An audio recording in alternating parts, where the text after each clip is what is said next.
দুনিয়ার জীবন, রং তামাশার জীবন, এই সামান্য অল্প কয়েকদিনের হায়াত আমরা পাইছি।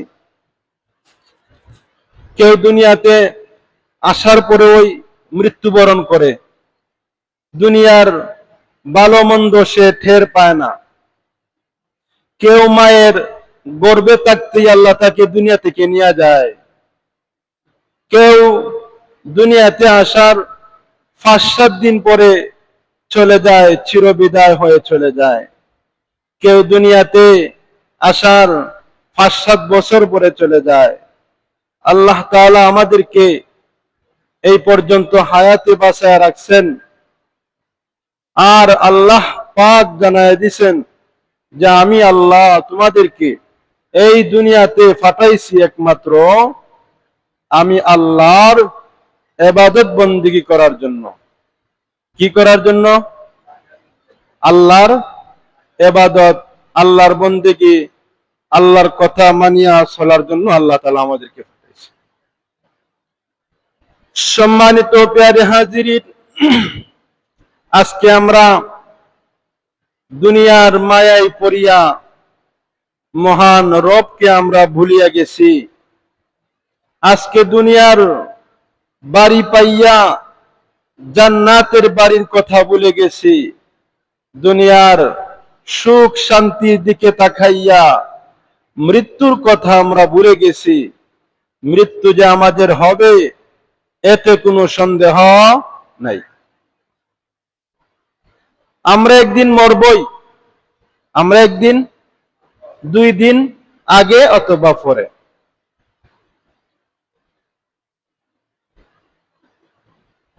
একদিন মাটির ভিতরে হবে ঘরে মন আমার, কেন বাঁধো দালান ঘর। আমরা দালান ঘর, বিল্ডিং, বাড়ি বানাইতেছি, কিন্তু আমাদের চূড়ান্ত ঠিকানা, আমাদের গন্তব্য হলো কবরস্থান। 3.5 হাত মাটির ঘরতে আমাদের প্রত্যেককেই যেতে হবে। ঠিক আছে না? আমরা সবাই একদিন 3.5 হাত কবরের মধ্যে যাব।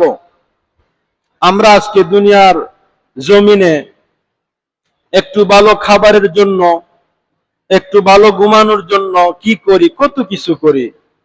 ভালো করে একটু ঘুমাবো এই জন্য ঘরটাকে ফাঁকা করি, ঘরের ভিতরে সুন্দর বিছানার ব্যবস্থা করি, ঘরের ভিতরে ল্যাট্রিন টয়লেটের বড় সুন্দর ব্যবস্থা করি, শুধু দুনিয়ার সামান্য জিন্দেগির কে ঠিক রাখার জন্য, দুনিয়াতে একটু ভালো থাকার জন্য আমরা প্রবাসে যাত্রা করি।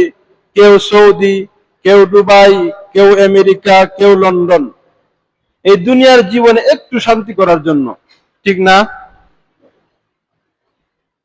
দুনিয়াটাকে অর্জন করার জন্য আমরা যত কিছুই করি না কেন, আল্লাহ পাক এই দুনিয়াটা আমাদের তকদিরের মধ্যে যতটুকু লিখে রেখেছেন অতটুকুই আল্লাহ তাআলা আমাদেরকে দিবেন। এর বেশি আমরা নিতে পারবো না। কোনো মানুষ জন্মের পর থেকে মেহনতি করে, কিন্তু সে আর ধনী হয় না। অনেক মানুষ চেষ্টা করে, সবাই মনে মনে চিন্তা যে আমি ধনী হইমু। আছে না? যে অমুকের বাজারে বিল্ডিং আছে, আমারও একটা বিল্ডিং হোক। হ্যাঁ, অমুকে গাড়ির মালিক, প্রাইভেট কারের মালিক, আমিও প্রাইভেট কারের মালিক হব। কিন্তু সবার আশা কি পূরণ হয়? কারো আশা থেকেই যায়। দুনিয়াতে মূলত আশা পূরণের জায়গা না। দুনিয়াতে আপনি যতই আশা করেন, আল্লাহ তাআলা আপনার আমার জন্য যতটুকু বরাদ্দ করেছেন এর বাহিরে গিয়ে আমরা সুখ শান্তি করতে পারবো না। কত মানুষ টাকাওয়ালা, বাড়িওয়ালা, কিন্তু ভালো খাবার খাইতে পারে না, গরুর গোশত খাইতে পারে না, দুধ খাইতে পারে না, ডিম খাইতে পারে না, ফুলাও মাংস খাইতে পারে না। কোটি কোটি টাকার মালিক। কাওয়ানির মালিক কে? আল্লাহ। কাওয়ানির মালিক কে? আল্লাহ। কাজেই এই দুনিয়াকে যদি কোনো মানুষ মনে করে যে এটাই আমার সুখের জায়গা, এটাই আমার সব, তাইলে সে ভুলের মধ্যে আছে। তাইলে সে কিসের মধ্যে আছে? ভুলের মধ্যে। যদি মনে করে এই দুনিয়াতে আমি বাড়ি করব, গাড়ি করব, টাকা করব, পয়সা করব, যা আছে সব কিছু করে, আল্লাহ তাআলা বলেন আলহাকুমুত তাকাসুর হাত্তা জুরতুমুল মাকাবির। দুনিয়াতে মানুষ অধিক চায়, কিন্তু সব চাহিদা আল্লাহ পূরণ করেন না। আর মানুষের চাহিদা এমন, কবরে যাওয়ার আগ পর্যন্ত তার চাহিদার আর শেষ হয় না। তবুও মানুষ আজকে দুনিয়ার পিছে, দুনিয়া অর্জন করার জন্য মানুষ যতটুকু ত্যাগ করে, আল্লাহকে পাওয়ার জন্য যদি এর 10 ভাগের 1 ভাগ করত, তো আল্লাহ তাআলা ওই বান্দা এবং বান্দির উপর খুশি হয়ে যেত। বলেন সুবহানাল্লাহ। আমরা আল্লাহকে পাওয়ার জন্য কাজ করি না, আমরা রাসূলকে খুশি করার জন্য কাজ করি না, আমরা মসজিদে আগে আসতে চাই না, আমরা নামাজ পড়তে চাই না, আমরা জিকির করতে ভালো লাগে না, আমরা ফজরের নামাজ মসজিদে আসিয়ে পড়তে ভালো লাগে না। অনেক মানুষ বয়স হয়ে গেছে, বাড়িতে বসেই থাকে, অযথা গল্প গুজব করে, কিন্তু মসজিদে আইসা নামাজ পড়ে না। এর মেইন কারণ হচ্ছে তার অন্তর পবিত্র করে নাই। তার অন্তর কি করে নাই? তার ভিতরে একটা মন আছে, ভিতরে একটা অন্তর আছে, তার অন্তরটাকে সে পরিশুদ্ধ করে নাই। সম্মানিত প্যারে হাজিরিন, কাজেই আমরা যদি তাজকিয়াতুন নফস, অর্থাৎ আমাদের অন্তরাত্মাকে যদি পবিত্র না করি, তাহলে আমরা গুনাহের বেড়াজাল হতে আমরা বাঁচতে পারবো না। যেমন আমরা নামাজের কথা যদি জিজ্ঞাসা করি, অনেকে বলে হুজুর ভালো লাগে না, পড়তে মন চায় না। এইটাই তার মন যে অশুদ্ধ হয়ে গেছে, তার অন্তর যে বিষাক্ত হয়ে গেছে, এটাই তার প্রমাণ। আল্লাহ তাআলা, আমরা জানি নামাজ ফরজ, রোজা ফরজ, হজ ফরজ, যাকাত ফরজ, অন্তর যে পরিশুদ্ধ করা ফরজ, এই জিনিসটা আমরা জানি না। আমাদের নফস, নফস 3 রকমের নফস। একটা হলো নফসে আম্মারা, যেই নফসটা শুধু মানুষদেরকে গুনার দিকে দাবিত করে, শুধু মনে চায় খালি গুনাহ করতাম। ছোট থেকে নিয়ে বয়স্ক পর্যন্ত মনে টানে শুধু গুনাহ করার জন্য, মনে টানে একবার, আর বারবার স্মরণ করায় দেয় শয়তান। বারবার কে স্মরণ করায় দেয়? শয়তান। 2 নম্বর হলো নফসে লাওয়ামা, যেটা না এদিক না সেদিক, অর্থাৎ সে পরিতাপ করে, কোনো গুনাহের কাজ হয়ে গেলে সে অনুতপ্ত করিস, আমার দ্বারা তো এই গুনাহটা হওয়া উচিত হয় নাই, আমি এই কাজটি কেন করলাম। আরেকটা নফস আছে নফসে মুতমাইন্নাহ, নফসে নফসে মুতমাইন্নাহ, যেটা হলো পবিত্র আত্মাকে বলা হয়। নফসে মুতমাইন্নাহ কারে বলা হয়? পবিত্র আত্মাকে নফসে মুতমাইন্নাহ বলা হয়। বাতিটা জ্বালাই তো। পবিত্র আত্মাকে নফসে মুতমাইন্নাহ বলা হয়। এই নফসে মুতমাইন্নার কাজ হইল বান্দাকে ভালো কাজের দিকে আকর্ষণ করা। অর্থাৎ তার মন চায় নামাজ পড়ার জন্য, তার মন চায় হজ করার জন্য, তার মন চায় যাকাত দেওয়ার জন্য, কোরআন তেলাওয়াত করার জন্য। আর তাজকিয়ায়ে নফস, অন্তর পবিত্র করার জন্য আমাদেরকে ভালো কোনো আলেম, বড় কোনো বুজুর্গর সান্নিধ্য থেকে আমরা আমাদের নফসের পরিশুদ্ধতা আনতে হবে। যেমন মনে চায় নামাজ পড়তাম না, মনে চায় কি ভাই, নামাজ পড়তাম না। আর আপনি যদি মন রে উল্টাইয়া বলে আমি নামাজ পড়বো, ওই তাইলে গিয়ে আপনার এটা হলো গিয়া নফসে মুতমাইন্নার দিকে দাবিত হইব, ভালোর দিকে। এই নফসের বিরোধিতা যদি আমরা করতে পারি, নফস মানুষকে গুনার দিকে দাবিত করে। নফসে চায় যে সুদের উপরে টাকা আনি, কিন্তু আপনি যদি এই নফসে আম্মারার কথাকে উল্টাইয়া বলেন না, আমি আল্লাহর ভয়ে আমি সুদের কাছেও যাব না, ঘুষের কাছেও যাব না, তো এটা হলো আপনার পরিশুদ্ধ অন্তর। এটা কি অন্তর? মনে চায় একজনের জায়গা জোর করে দখল করতাম, মনে চায়। এই যে মনে চায়, এইটা হলো গিয়া নফসের রোগ। এইটা কি ভাই? নফসের রোগ। আমি অন্যকে জুলুম করি, অন্যায়ভাবে হত্যা করি, বা আরো ইত্যাদি, আমি গাঁজা খাই, মদ খাই, এই সমস্ত হলো নফসের প্রাথমিক কাজ। এর পরবর্তী যে কাজগুলি সাধন করা হয়, সেটা শয়তান মানুষদেরকে বারবার ধোঁকায় ফেলে, মানুষদেরকে গুনাহে নিয়ে যায়।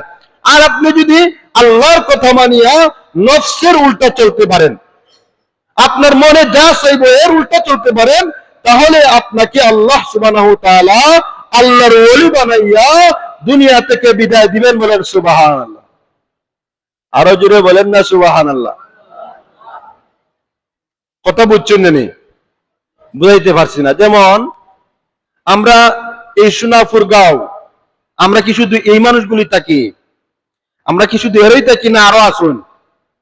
আজকে আমরা যারা এখানে উপস্থিত হয়েছি, মানুষ কি এত কম সোনাপুর না আরো বেশি আছে? ডাবলে ডাবল আছে না? এখন হেরা আইছে না কেন লাগি? তারা মসজিদে আগে আয় নাই কেন? তারার মনে চাইছে না। তারার মনে কি না ভাই? তারার মনে চাইছে না।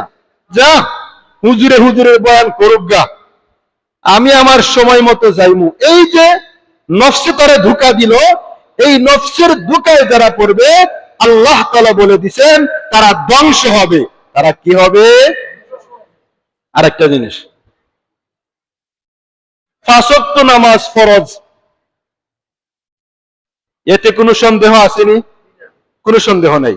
কিন্তু আমরা 5 ওয়াক্ত নামাজে সবাই আইতে পারিনি, সবাই আসতে পারি না। কেন আসতে পারি না?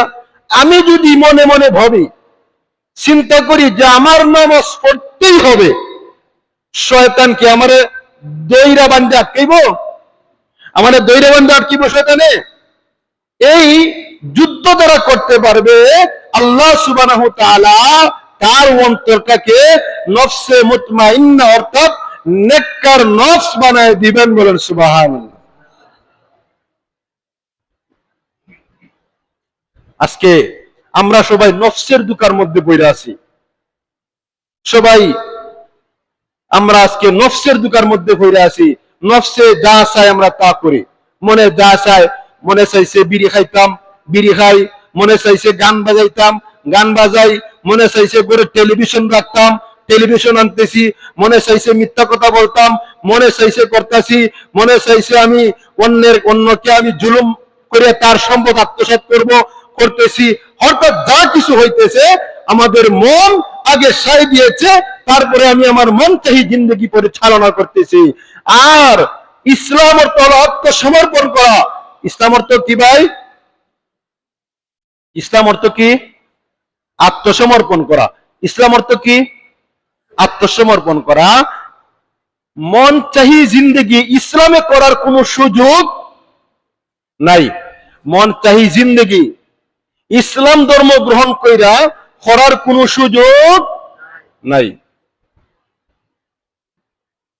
আল্লাহ রাসূল বলেন, আদ-দুনিয়া সিজনুল মুমিনিনা ওয়া জান্নাতুল কাফির। আল্লাহর রাসূল হাদিসের মধ্যে স্পষ্ট জানায় দিয়েছেন, আদ-দুনিয়া সিজনুল মুমিনিনা ওয়া জান্নাতুল কাফির।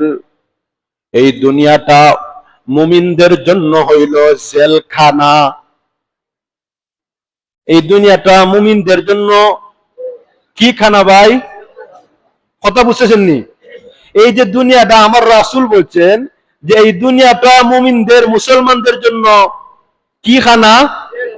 জেলখানা। কি খানা ভাই? জেলখানা। ওয়া জান্নাতুল কাফির, আর কাফেরদের জন্য হলো জান্নাত।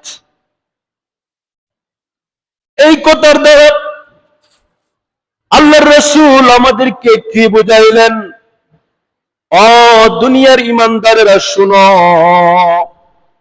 এই দুনিয়াতে তুমি মনে যা চাইবো তা করার কোনো সুযোগ নাই।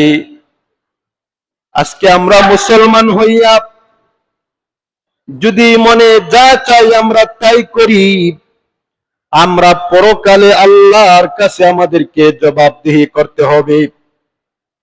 আল্লাহর রাসূল যে বলে দিয়েছেন এই দুনিয়াটা মুমিনদের জন্য জেলখানা, কারণ মুমিনেরা মিথ্যা কথা বলতে পারবে না, মুমিনেরা সুদ খাইতে পারবে না, মুমিনেরা ঘুষ খাইতে পারবে না, মুমিনেরা নামাজ ছাড়তে পারবে না, মুমিনেরা রোজা ছাড়তে পারবে না, মুমিনেরা জিকির ছাড়তে পারবে না, মুমিনেরা কোরআন ছাড়তে পারবে না, মুমিনেরা আল্লাহর বিধান ছাড়তে পারবে না। এই জন্যই আল্লাহ তাআলা বলে দিয়েছেন, ও দুনিয়ার মানুষেরা, দুনিয়াতে তোমরা মনে যেমনে চাই এমনি চলতে পারবে। আচ্ছা বলেন, জেলখানায় যদি কোনো মানুষ যায়, জেলখানায় যাওয়ার পরে ধরেন তারে সিলেট জেলের মধ্যে রাখছে, এখন তার মনে চাইছে তার বাড়িতে আসবে, আসার সুযোগ হইবনি? জেলখানার মধ্যে বসে চাইছে তার ছেলে মেয়েরে জড়ায় ধরবো, আদর করবো, পারবনি? শুনছেন? পারতো না। জেলখানার মধ্যে মনে চাইছে সে আরাম করিয়া মদ খাইবে, গাঁজা খাইবে, কোনো সুযোগ নাই। জেলখানার মধ্যে মনে চাইছে সে বেড়ানির জন্য যাবে, ঘুরতে যাবে, জেলখানায় তাকে নিষিদ্ধ দিয়ে রেখেছে, তার দেওয়ার সুযোগ নাই। ঠিক এইরকম ভাবে ইসলাম শব্দের অর্থ, মুসলমান শব্দের অর্থ হলো আত্মসমর্পণ করা। মুসলমান শব্দের অর্থ কি? আমরা যে মুসলমান হইলাম, আমরা যে ইমানদার হইলাম, এই ইমানদার মুসলমান শব্দের অর্থ কি ভাই বলেন তো? আত্মসমর্পণ করা। মুসলমান শব্দের অর্থ কি? আত্মসমর্পণ করা। অর্থাৎ আমি আমার আল্লাহর কাছে আমি আমার নিজের জীবন যৌবন সব কিছু দিয়ে দিছি। এখন আমার আল্লাহ আমাকে যেইভাবে বলবেন ওইভাবে আমি চলবো। আল্লাহর বিধানের বাইরে গিয়ে আমার চলার কোনো সুযোগ নাই। আল্লাহ তাআলা কালামে পাকের সূরার মধ্যে বলেন, এক আয়াতের মধ্যে বলেন, সূরা শুআরা, يوم لا ينفع مال ولا بنون إلا من أتى الله بقلب سليم। কিয়ামতের দিনে يوم لا ينفع مال ولا بنون, কিয়ামতের দিনে আপনার সন্তান সন্ততি কোনো কাজে আসবে না, আপনার ছেলে মেয়ে কোনো কাজে আসবে না, আপনার স্ত্রী কোনো কাজে আসবে না, আপনার সন্তান কোনো কাজে আসবে না, ওয়ালা বানুন, আপনার সম্পত্তিও কোনো কাজে আসবে না।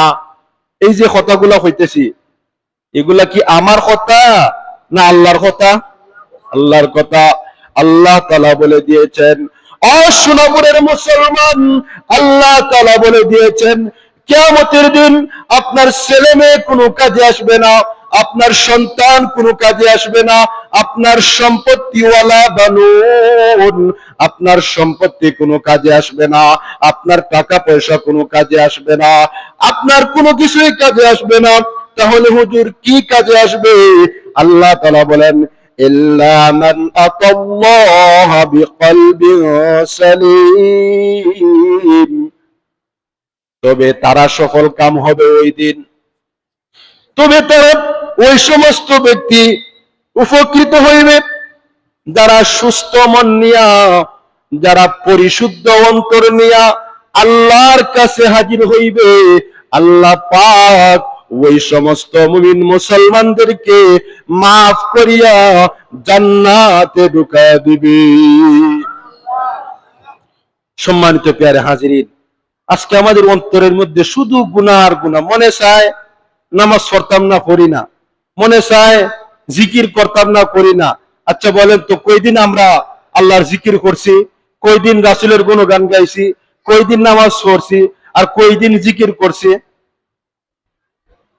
আল্লাহ তাআলা বলছেন, আমি তোমাদেরকে সৃষ্টি করলাম একমাত্র আমার ইবাদত বندگی করার জন্য।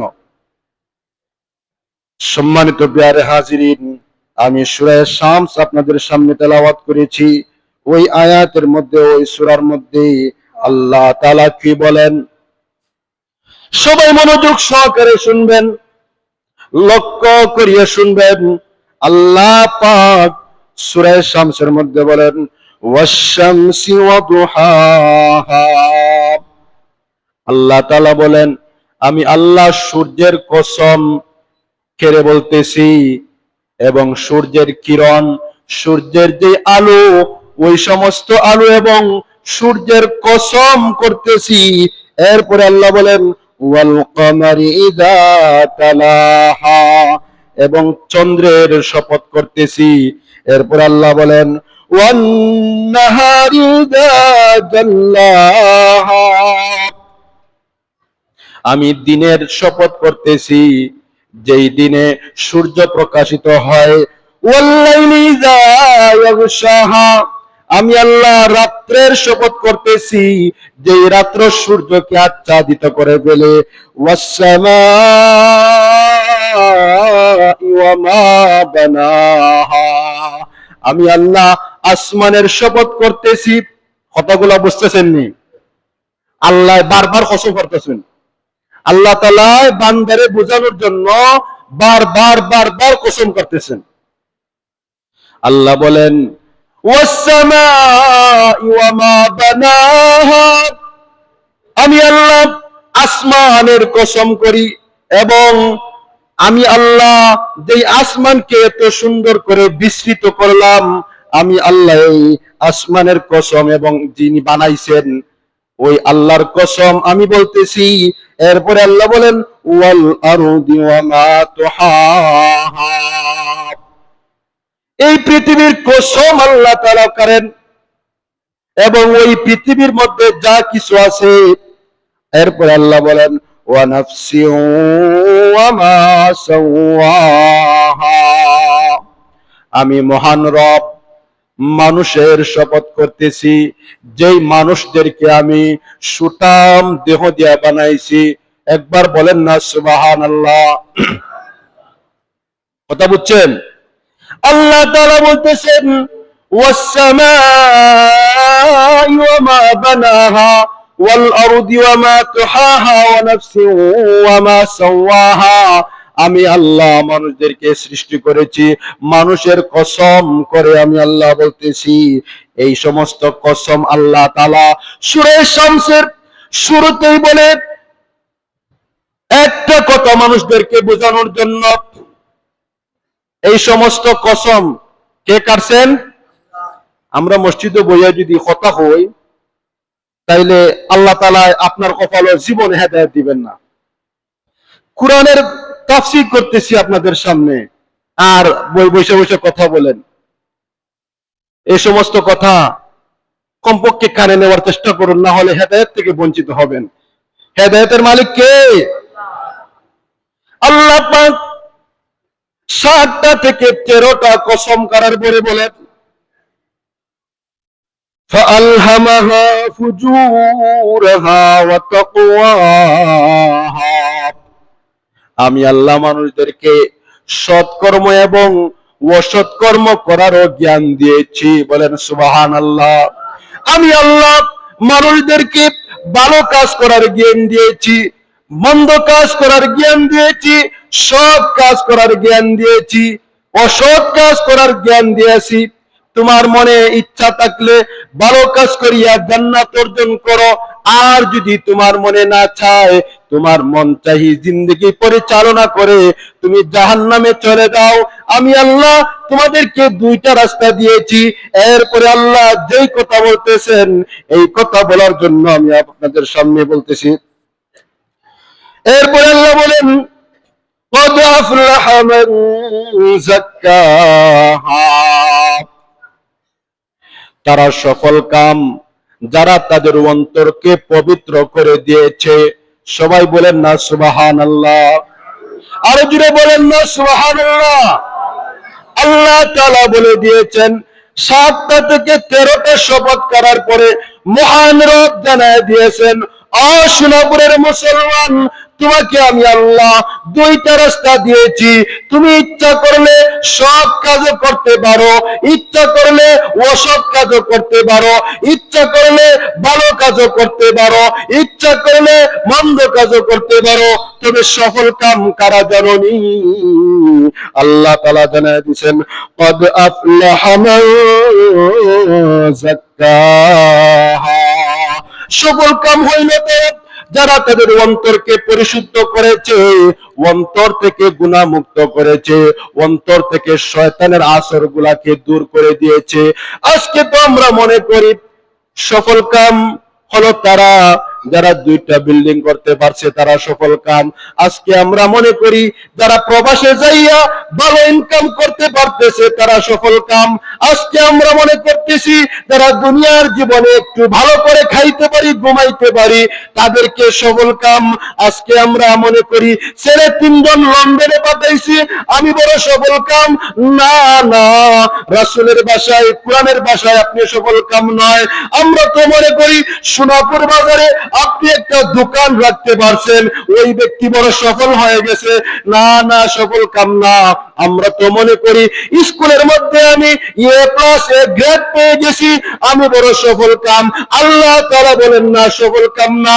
সফল কাম হইল এরা, قد أفلح من زكاها, যারা তাদের অন্তরকে আল্লাহ ওয়ালা বানায় নিছে, যারা তাদের অন্তরকে পরিশুদ্ধ করতে পারছে, যারা তাদের মনকে আল্লাহর জন্য বিলায় দিয়েছে, একমাত্র তারাই সফল কাম। বলেন সুবহানাল্লাহ, আরো জোরে বলেন না সুবহানাল্লাহ। এরপরে আল্লাহ তাআলা বলেন, ওয়াকাদ খাবা মান দাসসাহা, যারা তাদের অন্তরকে কুলস মুক্ত করতে পারলো না, যারা তাদের অন্তরের মধ্যে গুনাহমুক্ত করতে পারলো না, যারা মন চাহি জিন্দগি পরিহার করতে পারলো না। আমার মনে চায় আমি নামাজ পড়ি না, তাই পড়ি না।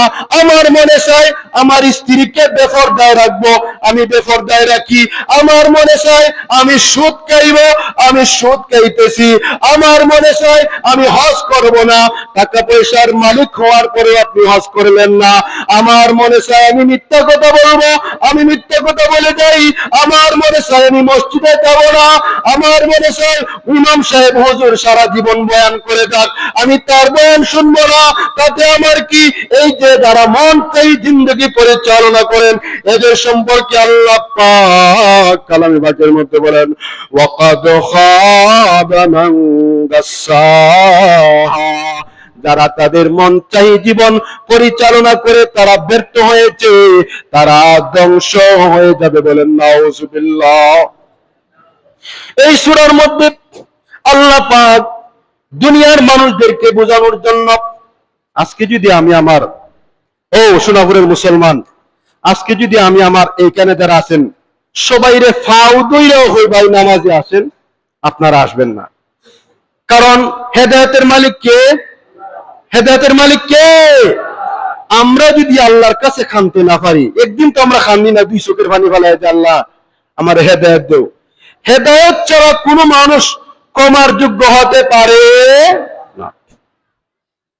সারা জীবন আমি ওয়াজ করতে পারবো, জুম্মাকে জুম্মা ইমাম সাহেব আসবে আর যাবে, কিন্তু আমরা যদি হেদায়েত আল্লাহর কাছে না চাই, আমি আপনার হেদায়েত দিতে পারবো না।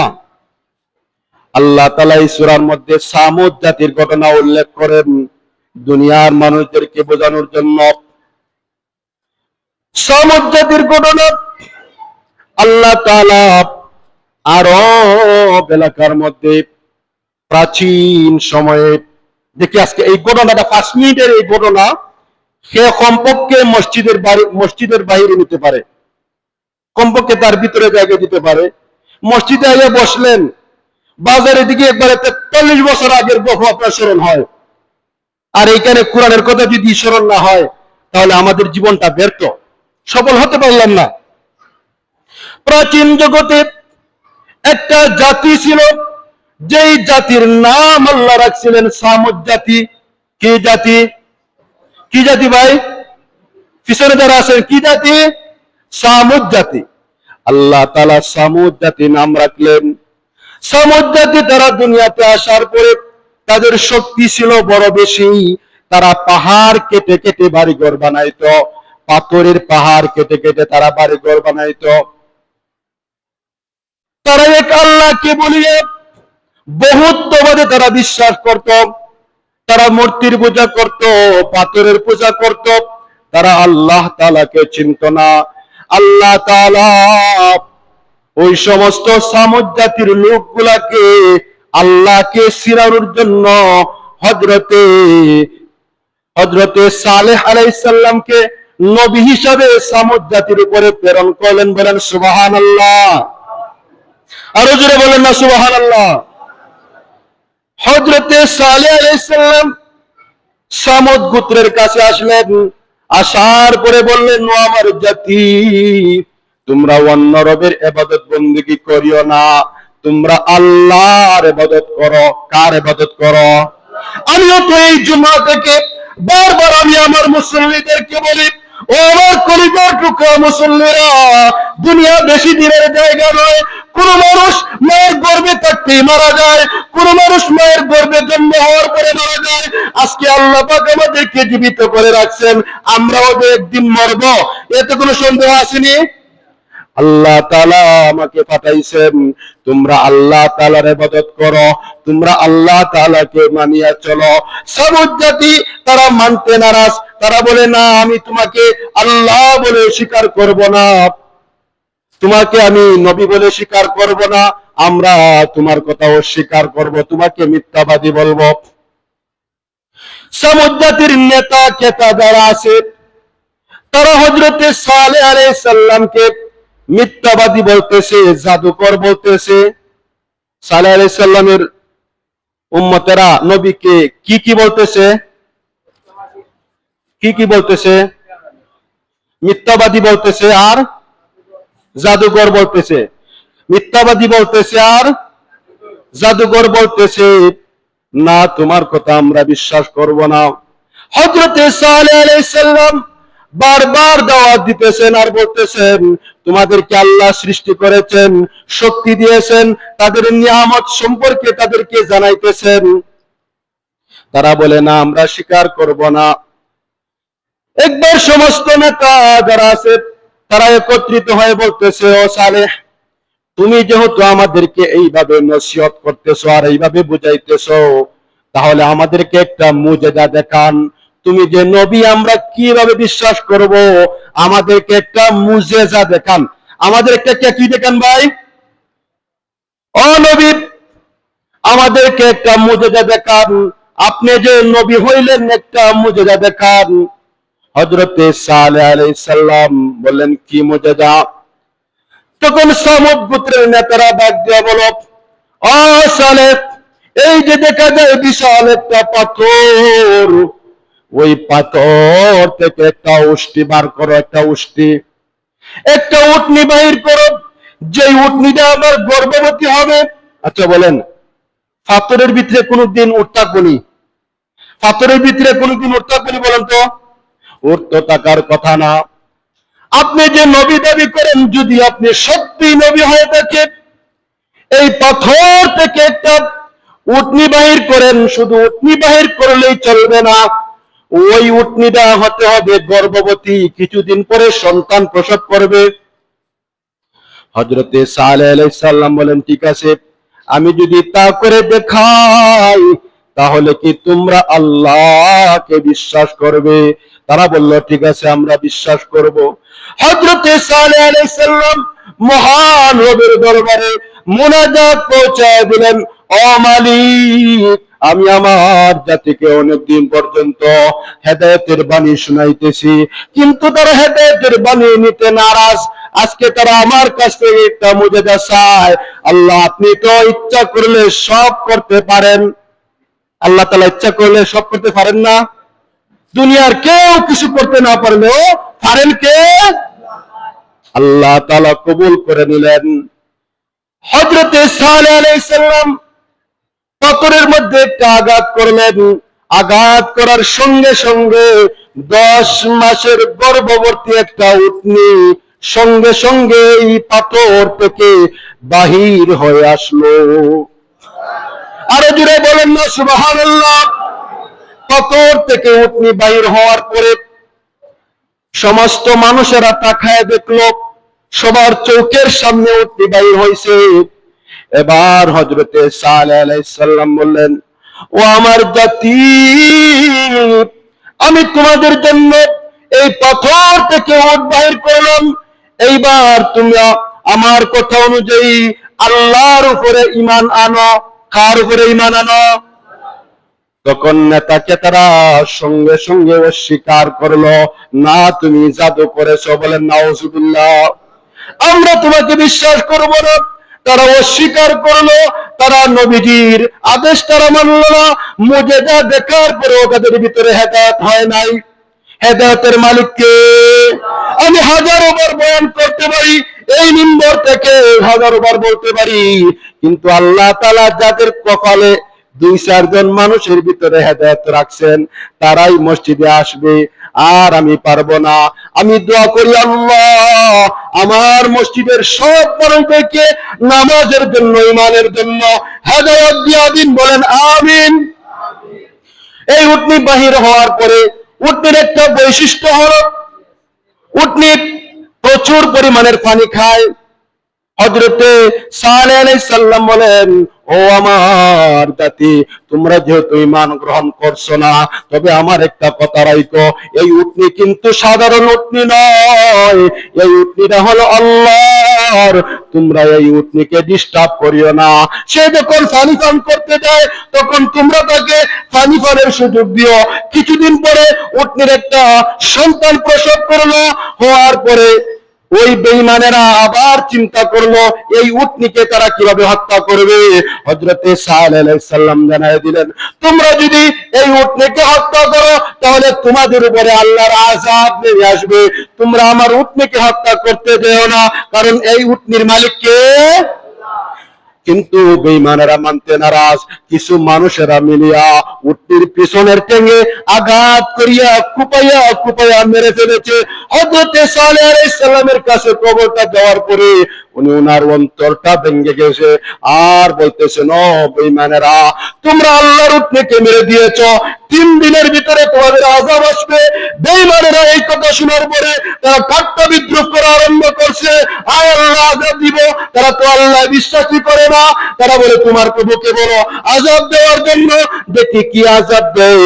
এই অল্প সময়ের ভিতরে আল্লাহ তাআলা আসমান থেকে এমন ঝড় তুফান, এমন তাদা বিজলি আরম্ভ করলেন, এমন ঝড় তুফান দিলেন, বাড়ি ঘর সব কিছু ভাঙ্গিয়া পুরা জাতিকে আল্লাহ তাআলা একেবারে ধ্বংস করে দিলেন। বলেন সুবহানাল্লাহ।